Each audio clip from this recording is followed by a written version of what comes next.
demeure de continuer de laver ses mains, de garder une distance physique des autres et de porter le masque. Merci de rester le plus en santé possible. Thank you, Dr. New. We'll now turn to the phones for questions. The Prime Minister will be around for a number of questions, and then the ministers and doctors will still be around afterwards for a amount of time. Operator, over to you. Thank you, merci. Please press star 1 if you have a question. S'il vous plaît, appuyez sur étoile 1 si vous avez une question. La première question de Raymond Fillon, TVA. La parole est à vous. Raymond Fillon. Merci, bonjour, Monsieur le Premier ministre. Good day. Thank you, Il y a une Prime Minister. manifestation contre les mesures sanitaires qui est prévue demain à Montréal, près du stade olympique. On nous dit que ça va perturber la vaccination au stade olympique. Les rendez-vous ont dû être déplacés. J'aimerais avoir votre réaction à ça. C'est profondément désolant de voir des gens réagir comme ça. Je comprends que c'est des moments difficiles par lesquels nous passons tous. Il y a beaucoup d'anxiété, beaucoup de frustration parmi nous tous de ces mesures de santé publique. Mais ces mesures sont là pour nous protéger, pour protéger nos travailleurs de première ligne, pour protéger nos aînés, pour protéger nos enfants, pour protéger notre communauté.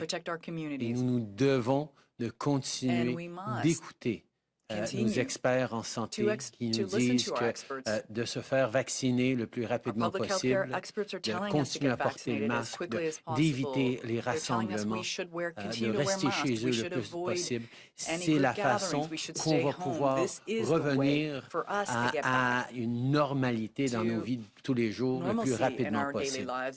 Malheureusement, des gens qui se rassemblent pour manifester sont en train de contribuer à la prolongation de ces mesures de santé publique, des mesures restrictives dans lesquelles nous nous retrouvons maintenant. Alors, je demanderai à tout le monde de faire leur part, de faire attention, de réduire les contacts, et c'est comme ça qu'on va passer à travers. Pour revenir au Premier ministre de l'Ontario. Raymond, ils m'ont demandé en anglais. I think it is really troubling to see people continuing and intending to come together and demonstrate against these public health measures. Of course, freedom of speech and freedom of assembly and the ability to express your opinions continues to be extremely important, even and especially during a pandemic, but it must be done safely. The irony here is that by gathering, people are putting each other at risk, spreading further cases of COVID-19, and extending the time in which we will have to be faced with restrictions and public health measures. We know people are tired. We know people are frustrated. Everyone is feeling this way. But the better we are at hanging in there a few more weeks, at getting vaccinated quickly, at making sure we're continuing to avoid gatherings, keeping our contacts low, being careful, wearing a mask, using the COVID app, these are the things that are going to get us back to normal as quickly as possible. And I know that's what we all want. Oui, en suivi, j'aimerais revenir, M. Trudeau, sur le Premier ministre de l'Ontario. Outre les étudiants étrangers, il vous a écrit hier pour vous demander d'instaurer une quarantaine obligatoire à l'hôtel pour les voyageurs qui entrent au pays par la frontière terrestre et aussi d'instaurer un test de dépistage obligatoire avant le départ pour les vols domestiques. Est-ce que l'un ou l'autre est dans vos plans? On en a discuté hier soir de différentes mesures.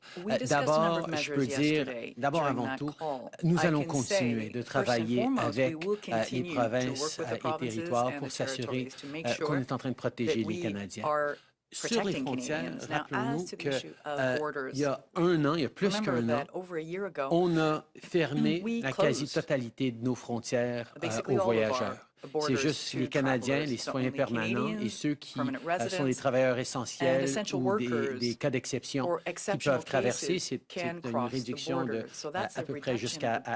on est juste 5% des voyageurs maintenant qui passent. Mais même à ça, il fallait avoir des mesures fermes et on a des mesures, quiconque arrive à nos frontières, que ce soit par avion ou à nos frontières terrestres, doivent démontrer un test de dépistage en dedans de 3 jours négatif et doivent se faire tester à l'arrivée, ils doivent se rendre immédiatement en quarantaine pendant 2 semaines. Ils vont se faire tester une 3e fois le jour 8 de cette quarantaine et ces mesures sont suivies de façon attentive par les autorités avec des pénalités extrêmement salées pour quiconque ne les suivra pas.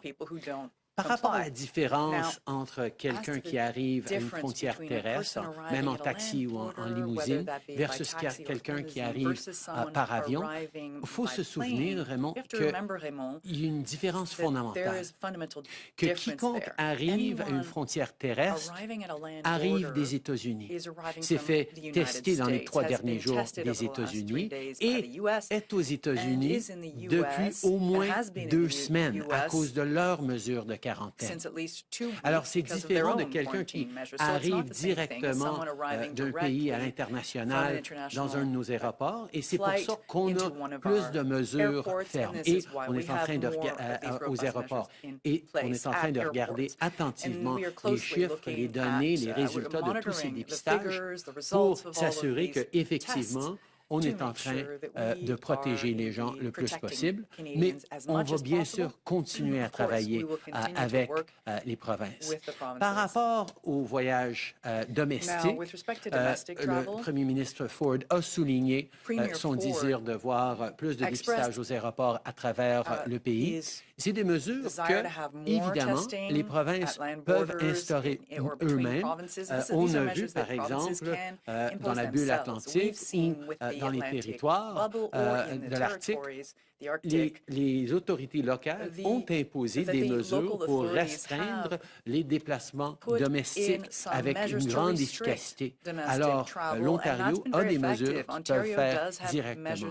Mais en plus, on a offert de rendre disponibles des millions de tests de dépistage rapides que nous avons, qui ne sont pas en train d'être utilisés au maximum à travers le pays, pour faire, par exemple, du dépistage des gens qui arrivent à l'aéroport. Mais sur ça, ce serait la province qui devrait mener la charge là-dessus, mais on est là pour fournir les tests de dépistage rapides. Alors, nous sommes là pour être partenaires à chaque étape et toujours ouverts pour en faire plus.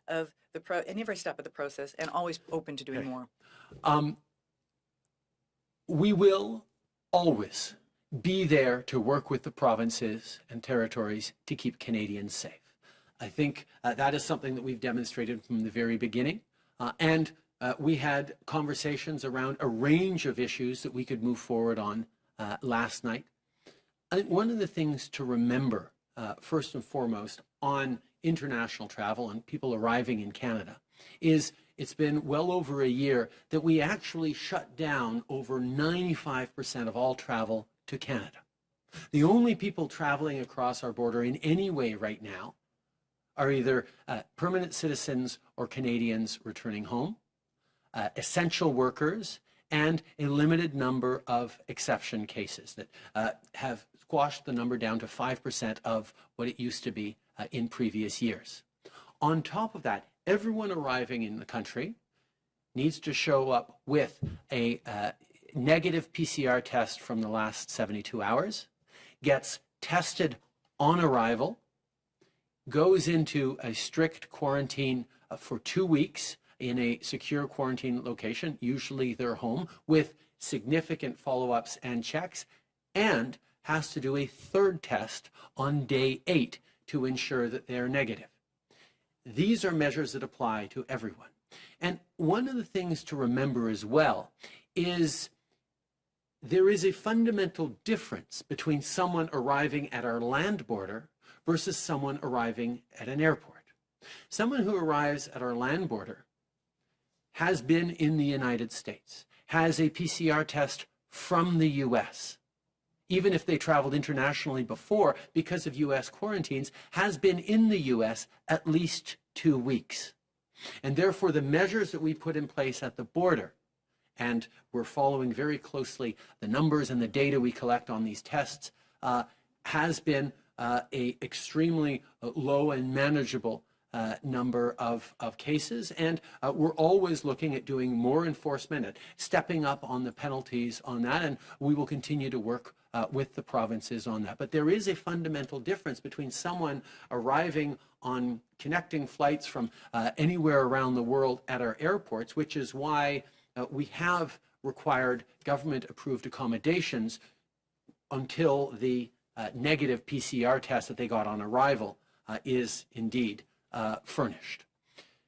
But further than that, we will continue to work with the provinces, whether they want to look at rapid testing on arrival in airports across the country. We have ordered we have in our possession millions upon millions of rapid tests that are being underutilized across the country, and would happily furnish some to Ontario or any other provinces that want to test people on arrival, but they will have to work out the logistics on how to actually test everyone. But it's something that has been done. We watched the Atlantic provinces severely limit domestic travel with very strong measures. We watched the Arctic territories doing the same thing to extreme success. And they didn't require the support or the intervention or the permission of the federal government to do it, although we were happy to support them in any ways we needed to. Ontario has lots of tools, and we will continue to work with them on bringing in the right tools to keep people safe through this difficult third wave. Next question, operator. Thank you, merci. The next question is from Dylan Robertson from the Winnipeg Free Press. Please go ahead. Good morning, Prime Minister. The Manitoba Premier says teachers will soon be able to go down to North Dakota to get vaccinated and come back to Canada without quarantining. Are you comfortable with provinces sending essential workers to the States to get vaccinated? And do you support waiving the quarantine and testing requirements? I believe conversations are still very much ongoing around waiving quarantine requirements. That's something that I think all Canadians have a little concern around. The initial desire to get people who were crossing the border already, like truck drivers and others, vaccinated in South Dakota didn't require any waiving of quarantines, but we are working to ensure that people get vaccinated right across the country as quickly as possible, and we'll continue those conversations with Manitoba and others. Follow up, Don? And Prime Minister, the premiers of Manitoba and Saskatchewan say they're relying on the generosity of Americans because Canada's vaccine rollout is going so much slower. And I'm wondering what your response is to that. We have been working incredibly hard across the country and around the world to deliver on vaccines. We started our vaccination program in December, and it has ramped up steadily ever since. We had a goal of delivering 6 million vaccines by the end of March. We actually delivered over 9 million vaccines by the end of March, and we have now increased massively and rapidly the pace of vaccination, such that we'll be receiving close to 2 million vaccines this week, 2 million vaccines from Pfizer alone next week and for the subsequent weeks, with more shipments of Moderna and others also coming in. So we are in the full ramp-up phase of vaccinations. We've seen provinces across the country highlighting dates in which the general population down to 18 years old will be able to be vaccinated in the coming month. And we've also continued to demonstrate extraordinary efforts to get more vaccines in quicker to Canada. We're now looking at over 50 million doses of vaccines in the country by the end of June. And as we've said from the beginning, every Canadian who wants to get vaccinated will be able to be fully vaccinated by September. Getting vaccinated is how we get through this, and that's what we're going to continue to work on with all our partners across the country and around the world. Thank you, and we'll take one more question on the phone. Operator? La prochaine question de Catherine Lévesque, La Presse canadienne. Catherine Lévesque, la Presse canadienne, Canadian Press. Oui, bonjour, M. Trudeau. J'aimerais revenir sur le mandat qui a été confié à l'ex-juge Arbour hier concernant les inconduites sexuelles dans l'armée. Je me demandais, en fait, je voulais vous entendre à savoir pourquoi votre gouvernement va-t-il se pencher sur un fléau qui est déjà connu et qui a déjà fait l'objet d'un examen indépendant il y a déjà 6 ans. Le rapport Deschamps d'il y a 6 ans a donné des recommandations, plusieurs desquelles ont été amenées en changement par le gouvernement, mais on sait aussi qu'on a besoin de faire plus. La réalité, c'est qu'il y a encore trop de femmes et d'hommes qui ne se sentent pas appuyés quand ils s'avancent avec des histoires, des allégations, des expériences inacceptables au sein de nos forces armées. Alors, nous devons d'assurer qu'il y ait un processus, un encadrement, un environnement dans lequel quiconque doit ou va s'avancer pour partager leur expérience, va avoir les ressources, va être appuyé de la bonne façon. Et c'est ça pour ces changements immédiats, mais aussi long terme, parce que c'est pas facile, ce ne sera pas facile de changer la culture des forces armées. On a besoin de la juge Arbour pour amener ces recommandations concrètes pour agir. Mais on ne va pas tout simplement attendre à la fin du rapport de la juge Arbour. On va agir, on est en train d'agir tout de suite avec le général Carignan qui va être à la tête d'une nouvelle unité pour recevoir directement à partir de maintenant des plaintes, des expériences, des allégations qui pourraient venir à l'avant. Nous savons que nous devons agir concrètement et c'est exactement ce que nous sommes en train de faire. Oui, et je comprends tout ça, mais M. Trudeau, mettez-vous à la place d'une victime qui attend des actions concrètes. Je comprends que là, il y a certaines actions qui ont déjà été prises, qui ont été en fait estimées inadéquates par Mme Deschamps d'ailleurs. Mais là, et je comprends qu'il y a d'autres actions qui sont prises par Mme Carignan, mais quand même, vous allez encore une fois lancer une consultation pour éventuellement mettre en place un examen indépendant. Est-ce que vous comprenez que c'est frustrant finalement pour les victimes qui regardent le gouvernement fédéral et qui se demandent quand est-ce qu'on va avoir un examen enfin qui est adéquat? Je comprends entièrement que la situation actuelle, le système actuel est inadéquat. Chaque fois qu'on entend des femmes, des survivantes, des victimes s'avancer pour partager leurs expériences dans les médias ou de façon anonyme, c'est parce qu'elles ne se sentent pas appuyées, ressourcées, écoutées à l'intérieur des systèmes qui existent actuellement aux forces armées. C'est pour ça qu'on a besoin de transformer cette culture de façon sérieuse et profonde. Et la juge Arbour va nous donner ses recommandations pour le long terme et à agir directement. Mais on n'attend pas le travail de la juge Arbour. On a choisi le général Carignan pour être une personne qui, tout de suite, l'appui et l'encadrement pour pouvoir rassurer ces survivantes qui voudraient s'avancer maintenant pour les entendre et pour faire des suivis.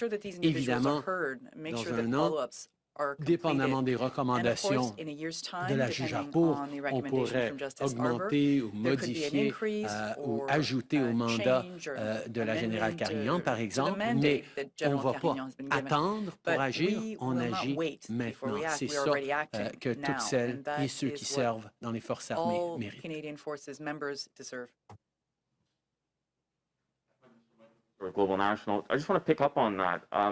You've had the Deschamps report for 6 years. One of the things that you can do right now is have that external review, which is what everybody's been asking for, but you've charged Justice Arbour with looking at that. So I'm trying to figure out what faith could victims have if you are just punting this down the road another 12 months when it's something you could have done today, you could have done 3 months ago, you could have done 5 years ago.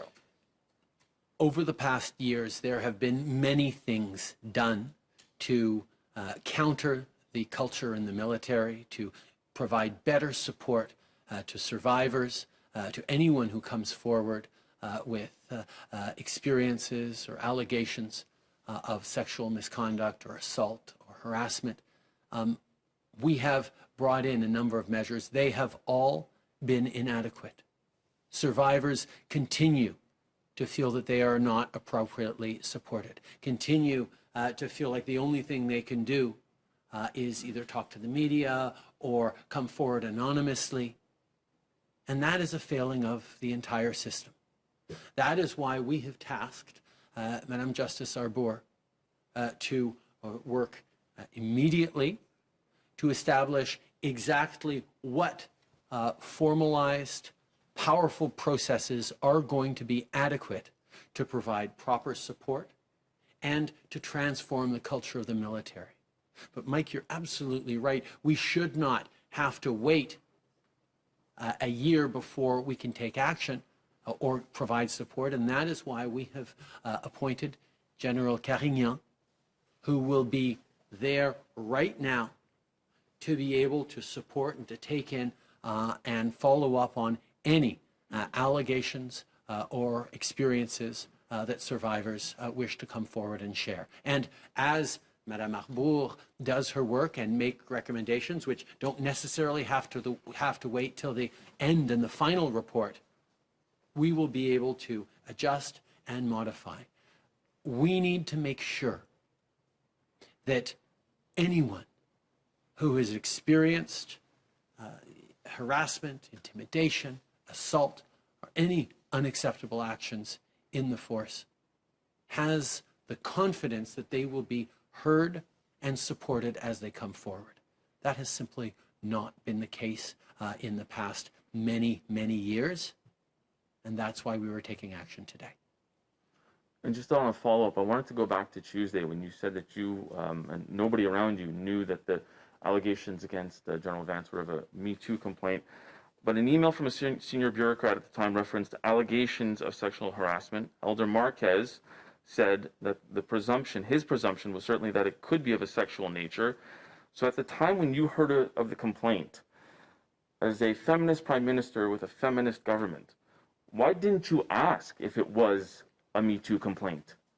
As we've said many, many times, as a government, we have always taken extremely seriously the responsibility to support anyone who comes forward. And supporting in this situation meant ensuring that this complaint was followed up by the proper authorities with the mandate to do that. Not followed up on by politicians, but by a rigorous process. That is what my office ensured, that complaint would be directed towards the appropriate authorities.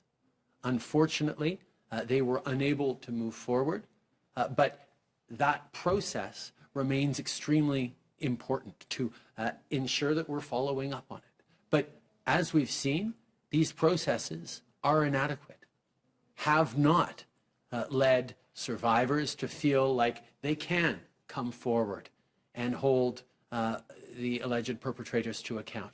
That is why we are moving forward on strengthening the systems with the work to be done by Justice Arbour and General Carignan. Oui, bonjour, M. Trudeau. Laurence Martin, Radio-Canada. J'aimerais revenir sur cette demande du gouvernement Ford d'interdire l'accès au Canada aux étudiants étrangers. Est-ce que je dois comprendre que vous avez acquiescé à leur demande? Et si oui, quand? Est-ce que c'est à partir de maintenant? Est-ce que ça touche la prochaine rentrée scolaire? Est-ce que vous pouvez nous donner un peu plus de détails? Oui, il y a plusieurs mois, on a travaillé avec les provinces et territoires sur la question des étudiants internationaux. Ce qu'on a établi comme système, c'est un système par lequel les provinces eux-mêmes allaient donner aux services frontaliers une liste d'institutions postsecondaires, pour la plupart, qui avaient des mesures adéquates pour pouvoir recevoir et assurer une quarantaine et un contrôle des étudiants internationaux. C'est la province eux-mêmes qui a soumis au gouvernement fédéral la liste de ces institutions pour que nous puissions permettre l'entrée de ces étudiants-là. Donc, c'est un système qui exigeait le travail, la participation, le partenariat entre le fédéral et la province. À travers le pays, ce n'est pas une demande qu'on a reçue d'arrêter complètement les voyageurs, les étudiants internationaux, parce qu'il y a bien des provinces qui considèrent qu'ils sont en train de bien les gérer et ce n'est pas une source de cas ou de propagation de COVID-19. Mais hier soir, le premier ministre Ford m'a dit que lui, il voulait qu'on suspende l'arrivée d'étudiants internationaux en Ontario. Alors pour ça, l'Ontario n'a tout simplement qu'à nous envoyer une lettre ou une liste des institutions en Ontario qui ne veulent plus, qui acceptent qu'il y ait des exceptions pour les voyageurs internationaux. Mon bureau est en train de travailler avec le bureau du premier ministre, avec les autorités en Ontario, pour faire un suivi, pour assurer que cette demande soit formalisée. Je l'ai entendu hier soir, mais évidemment, il y a du travail formel à faire et on est en train d'être là pour le faire si c'est effectivement quelque chose que le gouvernement de l'Ontario veut assurer. Ça, c'est une des questions qu'on regarderait avec eux, mais comme j'ai dit, les autres premiers ministres des provinces n'ont pas fait de demande maintenant, alors on va travailler directement avec le gouvernement de l'Ontario. Prime Minister Tom Perry with CBC. Do you think that anything that the Ford government is asking for in terms of these increased measures at the border, these restrictions on international students, do you think they're going to have much impact on the spread of COVID-19 in Ontario and in other parts of the country?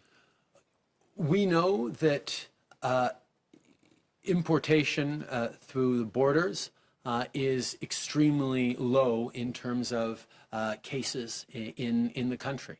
It's not zero, but we also know that at the borders there are series of tests. There is a mandatory enforced 2-week quarantine that has been effective in controlling the importation of cases and making them not the primary vector for new cases in this country.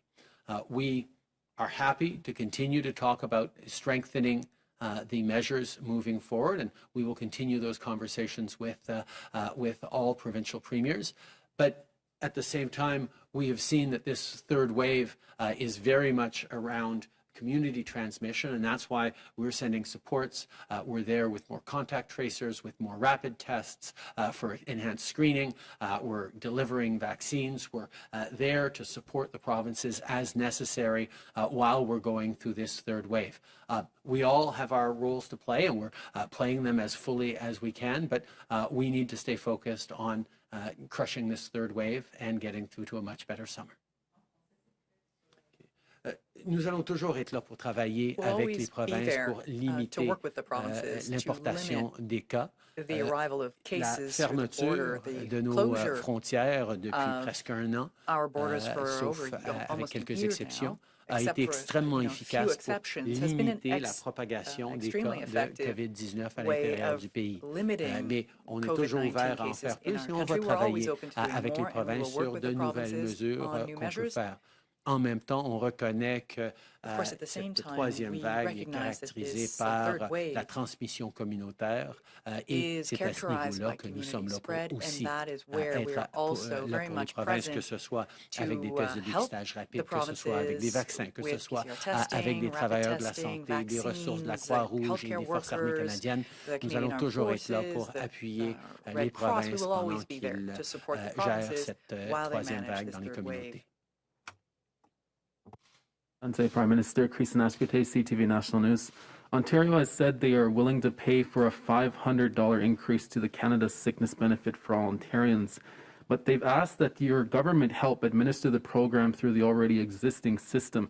You've said you will always help a province with requests during the pandemic, so why hasn't the federal government approved the Ontario proposal? Has there been any progress on this following your recent call with Ford? The best sick leave, the best sick pay, is the one that you can wake up in the morning feeling like you have symptoms that are problematic. You can pick up the phone and call your employer and say, I'm not coming in today, and know that it's a sick day that you will continue to be paid for. That's not something that the federal government can deliver, with the exception of federally regulated industries. A couple of years ago now, the federal government moved forward so that employers in federally regulated industries could offer exactly that kind of sick leave. in provincially regulated industries, which is the vast majority of workplaces across the country, a number of provinces have moved forward and territories have moved forward already with employer-driven sick leave. And the supports are also there for those employers with the wage subsidy, for example, which can be used, the federal wage subsidy, which can be used to support workers who are off sick. But it is the provinces and territories who are able to work with employers to mandate that kind of sick leave. In the fall, we brought forward measures on a 2 weeks, which we later extended to 4 weeks, $500 sick leave that people could apply for directly. And that, of course, would be most effective for gig workers like Uber drivers or others who don't necessarily have a direct employer that can grant them sick leave, and that money will be there for them. But yes, it is a less efficient and immediate process to get people sick leave than to go directly through the employer. But we continue to be there for people. We are happy to look at how we can help, and I can say that Minister Freeland has been engaged in this conversation with the premiers on this, and I can turn to you, Chrystia, for further reflections on sick care, sick leave. Yeah, thank you, Prime Minister. Look, the only things that I would add to what the Prime Minister has said is maybe emphasize the wage subsidy point. I think it's important for employers to understand that they can continue to claim the wage subsidy if they are paying wages of an employee who is off sick, and they can claim the wage subsidy for the employee that they've had to bring on maybe to do the work that that person who is sick isn't doing. So that's just to be sure that people are clear about that. And the reason I emphasize that is, as the Prime Minister has said, for people, for someone who is working, the best, fastest, most confidence building way to feel you can do the right thing and stay home when you are sick is just to know that you're going to continue to be paid your salary. That's the thing that's going to give people the most confidence. And the people who can do that obviously are your employers. And so that's why we really think, you know, the way to help Canadians do the right thing, especially low-wage Canadians who may be worried if they lose that couple of days' income, they're not going to be able to pay their rent or buy their groceries. The best way to help people do the right thing is for employers to keep on paying their workers when they are sick. That's why, as the Prime Minister said, for federally regulated industries, a couple of years ago, we put in place 3 days of mandated sick leave. It's good to see provinces moving in that direction, and the wage subsidy is there to offer additional support. Hi, Stephanie Taylor with the Canadian Press. You said in earlier remarks that the U.S. requires people to quarantine for some period of time and that they're not transiting to Canada that way, but that's false. We know people, Canadians, are diverting flights to the United States and then crossing the border, circumventing Canada's hotel quarantine program. The U.S. has no mandatory quarantine order. So why are you saying this isn't happening, and what is your government going to do to immediately crack down on this? Canadians who are returning from Florida or Arizona and landing in Buffalo or Bellingham are doing so by showing a U.S. PCR test. They are internal American travelers. Anyone transiting into an airport from into the U.S. from overseas needs to go through the U.S. arrival processes and land in the U.S.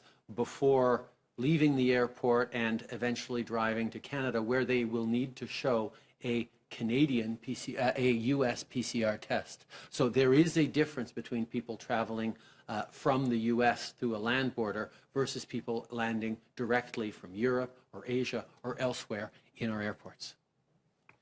Thank you. That concludes the time the Prime Minister has. We'll go back to the phone for questions once he leaves for a couple of questions for the ministers and doctors.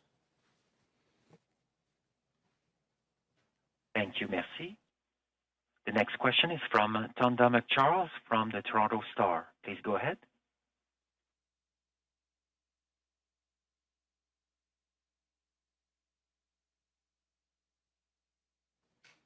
Tonda McCharles, your line is open. Darn, sorry, I was muted again. Hi, thanks. Minister Freeland, can I go back to the top-up issue? The Ontario government seems to be under the clear impression that this is still an open debate with you and that this is still on the table, that you are still entertaining their request and for the federal government to allow top-up benefits under your program to go to Ontario workers and they would reimburse you. So I really want to understand, is that door clearly shut? Can you please tell us, have you shut that down?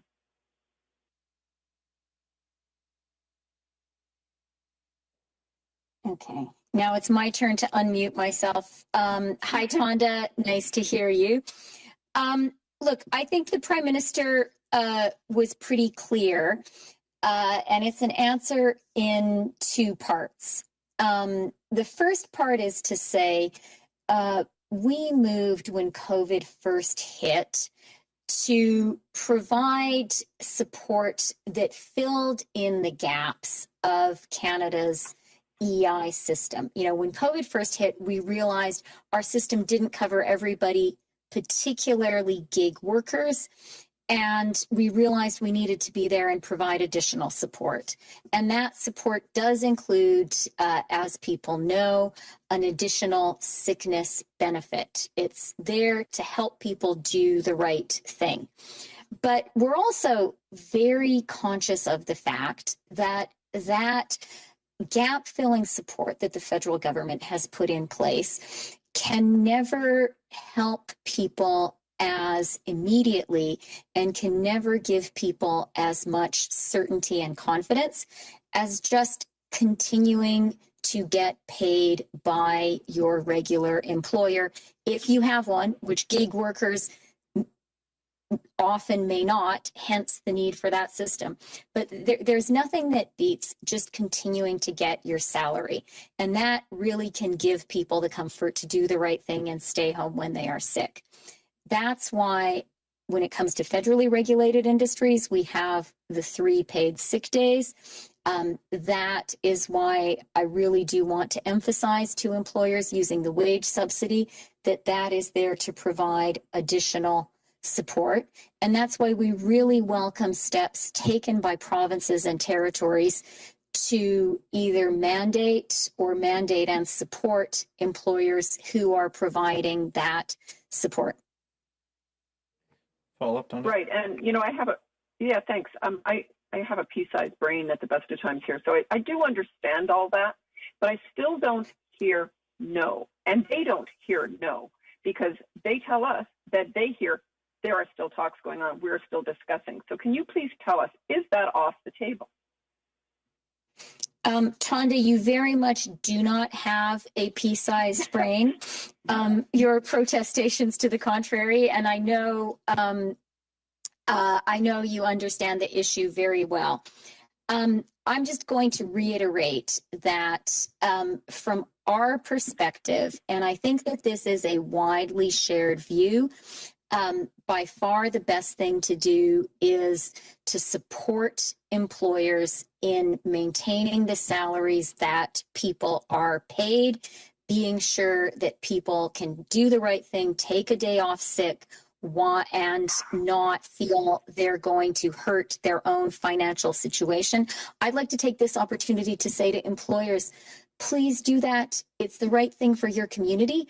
But, you know, also it's the right thing for your workplace. It's not good for anyone to have people who are sick at any time, but especially while we're fighting a third wave, come into work.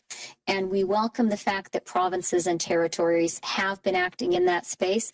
We are glad to provide the gap-filling support that the federal government has been providing from the start. But, to reiterate, the thing that is going to help us right now, as we are at the height of this virulent third wave, is to ensure that people can just keep getting paid. People who have a salary can keep getting paid their salary. Merci. Prochaine question. Operator. Thank you. Merci. The next question is from Cormac McSweeney from City News. Please go ahead. Yeah, my question is going to be for Minister Anand. We're hearing from Pfizer that apparently they're going to start sourcing our COVID-19 doses beginning next week from the United States instead of Belgium. Can you confirm that, and can you tell us what that might mean for our deliveries moving forward? Does it help logistically speed things up at all? And where are the talks right now with the United States when it comes to the AstraZeneca vaccine? Because we've purchased 20 million doses. They're not using it. They're willing to give some away, and we still haven't been able to access the doses we've already paid for. Hi, Cormac. Yes, I can confirm that as of May 3rd, the Canadian supply of the Pfizer-BioNTech vaccine will come from its manufacturing site in Kalamazoo, Michigan. And in terms of the context for our discussions and negotiations, from the outset, our contract and Health Canada's authorization of the Pfizer vaccine have allowed for deliveries from both the PERS Belgium and the Kalamazoo, Michigan sites. This provides the supplier with the flexibility to ship vaccines from both locations of production and Canada to receive those shipments seamlessly. Pfizer has informed us that they will be shipping Canada's doses from Kalamazoo beginning next week. We expect to remain on the same delivery schedule with 2 million doses expected each week in May, starting next week, and 2.4 million doses each week in June. The supplier, Pfizer, has also confirmed that shipments will continue to go directly to the provinces on the same schedule. In terms of the U.S. discussions, those have continued to be ongoing this week. And we are being very aggressive, especially with the supplier, in terms of reiterating and stressing the importance of having AstraZeneca vaccines under our bilateral APA in the country as soon as possible. We will have about 4 million, more than 4 million AstraZeneca vaccines in this country from a variety of locations prior to the end of June. Thank you. Follow-up, And as a follow-up on a different topic for the Deputy Prime Minister, I mean, the Prime Minister spoke at length about the border measures currently in place, kind of defending them, saying they're working. But I'm hoping for a little bit more clarity here when it comes to the push from provinces, specifically Ontario, that we bring in this 3-day hotel quarantine for people crossing that land. Can you clearly say, yes, you're considering it, or no, that is not on the table?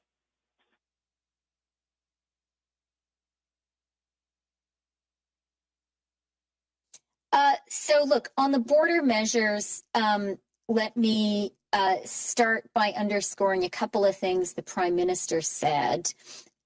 He did remind us all that Canada has very restrictive border measures in place, among the most restrictive, probably in fact the most restrictive in the G7.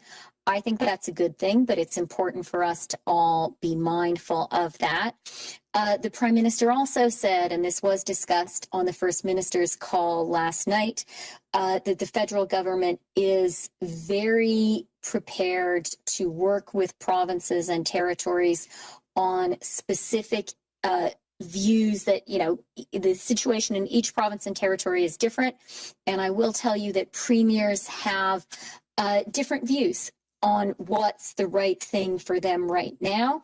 And the federal government, we get that. We get that Canada is vast and diverse, and we are very prepared to work with provinces and territories on specifically what they need. As the Prime Minister said, when it comes to Ontario, that includes working with Ontario at their request at restricting the entry of international students to Ontario institutions. When it comes to other additional measures, look, our government is constantly reviewing all the measures when it comes to the fight against coronavirus, whether it is sick leave, as just discussed, or the border measures. You've seen that we acted on flights from India. So we're constantly reviewing those, very much in discussion with the provinces and territories. Thank you. That concludes the time the ministers have. The doctors will be around for a number of questions still, although they have a hard stop in about 10 minutes. So we'll go back to the room. Oui, Laurence Martin de Radio-Canada. My question is for Dr. Tam or Dr. New regarding these Canadian travelers who are crossing the border by foot and therefore avoiding staying in a quarantine hotel for 3 days. Do you think that this poses a threat to public health in this country at this point? Maybe I will start, Ms. Theresa Tam. So I think that we're in the middle of a third wave and significant community transmission within Canada. So I still think that a massive focus should be on dampening that third wave through what's happening in our communities across this, primarily the 6 biggest provinces, but also others, while the vaccines are rolling out. So then when it comes to border measures, I think couple of points for the land border, and I think the Prime Minister may have said this, is that, of course, the numbers of travellers have been considerably reduced. Even so, of course, exempt travellers that are delivering essential services have to get through. For others, so if there's a test, obviously, that is required before people come back into Canada. If you transited through the United States, you have to have a test before you come through. So if you're looking at public health risks, we want to see that we're reducing as much risk as possible at that land border. So if you don't have a test and you're not a Canadian, you get turned back. If you're Canadian, you can get fined. So that is a key tool that can be used if people are not following rules.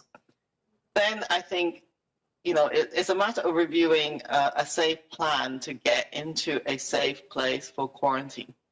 And I do think certainly at the land border, depending on where you are, you may get tested at the land border, or you get your quarantine plan reviewed. And if you can get yourself straight home and you have a good quarantine plan, and you're doing your post-arrival test, that should mitigate a public health risk. So that's different layers of measures are being put in at the land border as well. Dr. New, maybe just to emphasize the point that Dr. Tam made, that yes, of course, there seems to be a lot of interest and almost, I would say, préoccupation avec nos frontières. But at the end of the day, if you look at the actual risk in terms of importation, the actual number of cases with respect to people crossing the border compared to what's happening in the communities in many of the hardest hit provinces, I think that's where the public health focus has to be. I think we need to be laser focused on 2 main things for community transmission in Canada. It's keeping up with the public health measures and vaccinate as many Canadians as quickly as possible.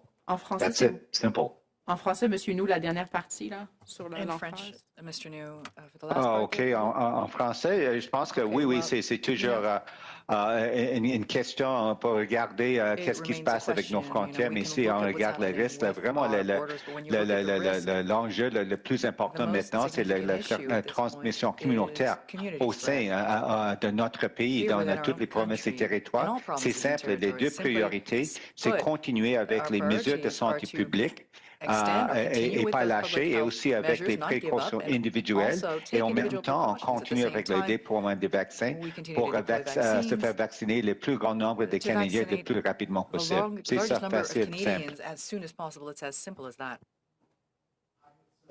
It's Tom Perry from CBC. I just want to follow up on that. I know this may not be the biggest source of infections, but is there an argument to be made for putting stricter measures at the border to keep more cases out, particularly these variants that are developing around the world? Yes, Teresa Tam. So as the ministers, prime minister said, we have added a lot of different layers of measures. The borders will never be 100% proof on a virus that has the characteristics of COVID-19. So I think all the different layers, every single layer of testing and the quarantine, 14 days of quarantine is our basic foundation, and that remains so. So yes, I think it's important to try and slow down any introduction as much as we can. But even if you slow down things at the border, you still need the next stages, which is, any variants can be squished, if you like, and flattened in terms of its activity if the public health measures are in place domestically as well. We need the whole system to work together on that front. And so that I think remains a fundamental foundation of how we're managing this pandemic right now.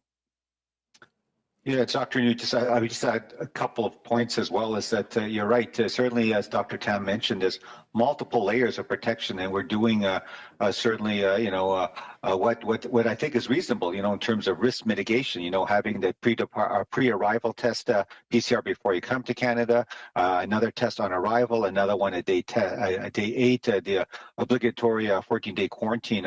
I think really, if you look at what's going on, especially in the 6 provinces west of the Atlantic, especially, it's really an issue of community transmission. What we understand at the federal level is that the tried and true basic, public health control measures, be able to sort of isolate all of the cases, do the contact tracing, the testing, doing the appropriate management of contacts. Is a challenge. I think it's probably not happening as well to the point that public health officials want to do it. And then, of course, you get the spillover effect in terms of what's happening with the healthcare system, with hospitalization and then so on and so forth. So I think really that's where the focus really needs to be from a public health perspective. Let's control our community transmission. Let's get to the point that the public health officials can get back to doing the standard public health measures that we've been talking about, sort of the rapid testing and detection of cases, the isolation, the quarantine of contacts, the contact tracing. And then, of course, hopefully, then it won't have an impact on our healthcare system as well. So let's focus on that. And of course, as I said, vaccinating as many Canadians as rapidly as possible. That I think are the two mainstays that we should be pushing forward or on. And of course, there's certain things we can do at the border, but I think in some ways I think it's detracting from what I think the primary focus should be from a public health perspective. Thank you. Hi, Dr. Tam, Stephanie Taylor with the Canadian Press. There's been a number of reports lately of younger people dying from COVID-19. Is this evidence to you that younger folks are in fact more vulnerable or at risk from variants of concern, or is Canada still in a position where we're not sure on that? So people keep sort of discussing variants. Now the virus keeps changing. It's an ongoing event. And so as the virus is adapting to the human population, I think the first thing that we're seeing is that some of them are more transmissible, so they spread easier. And as a result, reaches many more people, resulting in, even if they're rare events, becoming more frequent. So I do think that is a key aspect of why we're seeing more younger individuals from getting into hospitals, so that even rare events can be more common. There are some information, particularly on the B117 variant from the United Kingdom, also from Ontario, which suggests that there are stronger evidence towards the fact that they may cause more severe outcomes. So that might be added on top of the fact that you just got essentially more people infected. And so both of those factors might be at play. For some of the other variants, it's less clear. But it's something that must be constantly reviewed. I think the severity element is worth tracking, but mostly at this point, there are two things that are really important to track: is transmissibility, which I think all viruses are going to become more transmissible over time, and that we should treat every virus with respect, because that's what's going on in Canada, is that most viruses that you encounter now have a higher transmissibility, but we can do something about it in the same measures. In terms of the other elements that we are watching even more is any escape from natural or vaccine immunity. And so far, you know, the B117, the predominant variant in Canada, seemed to be covered well from the vaccines, even if it has a little bit of reduction in coverage. The other variants still need more data, but there are some concerns, at least in the lab, that the current vaccines may not cover them as well. But still, the vaccines will provide protection, and I think they seem to be very effective at protecting against severe outcomes, the kind of things that you're talking about, which is hospitalizations, ICU visits. And so I think the bottom line is that as the vaccine supply goes up, that is really key for people of any age. Thank you. Dr. Tam Creason with CTV. NACI has said that they prefer mRNA COVID-19 vaccines due to the excellent protection they provide. Do you agree with this assessment? And my other quick question, many scientists are now saying that COVID is spread by aerosol and not by respiratory droplets, as public health has consistently said. Is COVID-19 primarily an airborne virus? So I think we've said, as the science evolved, that COVID-19 can be spread by both droplets and aerosols. Aerosols meaning smaller things that come out of infected persons, coughing, talking, shouting, singing, that you can breathe in. So I think that that's what the evolution in understanding has brought us. That is something that does occur with COVID-19. And so that's really important. The very specific aspects of contributions from every mode of transmission, I think is still a topic of study.